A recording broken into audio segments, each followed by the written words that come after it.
See how bright the matrix is? I am Chicken. This is him who made her own chicken interpretation. So here's the feet, chicken feet, and the LED. You see like that. So it's done in transparent filament, and it's lit by the 7 pixel ring. Okay.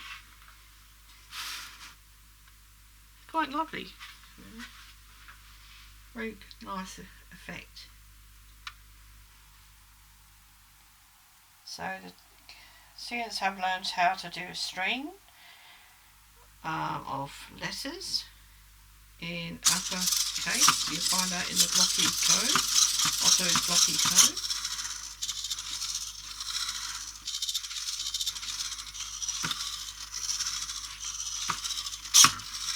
Lovely effect.